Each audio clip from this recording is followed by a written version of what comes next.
ভোর রাত্রে যখন সাহারি খেতে উঠবেন, সাহারি খাওয়ার পর ফজরের আজানের আগে আপনি 5 থেকে 10 মিনিট আল্লাহর কাছে ক্যাবলামুখী হয়ে হাত তুলুন। রুমের লাইটটা বন্ধ করে একটু আল্লাহর সাথে কথা বলবেন। মানুষের সাথে বহুত কথা বলছেন, আল্লাহর সাথে একটু কথা বলে দেখেন।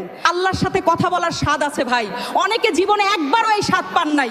একটু আল্লাহর সাথে কথা বলে দেখেন। কথা বলবেন এইভাবে, ও আল্লাহ, কত গুনাহ আমি করেছি, কত পাপাচার আমি করেছি, মরতে আমার হবে, তোমার কাছে যাওয়া আমার লাগবে আল্লাহ। শয়তানের প্ররোচনায় পড়েছি, এই রমজান মাস তুমি কত মানুষকে মাফ করে দাও। নবী করিম সাল্লাল্লাহু আলাইহি সাল্লাম বলেছেন, রমজানের প্রত্যেক রাতে আল্লাহ তাআলা অনেক মানুষকে সাধারণ ক্ষমা ঘোষণা করে দেন। হে আল্লাহ, এই রমজানে কত মানুষকে আপনি সাধারণ ক্ষমা করে দিবেন। আল্লাহ, আপনার সাধারণ ক্ষমা পাওয়ার জন্য কোনো যোগ্যতার দরকার হয় না।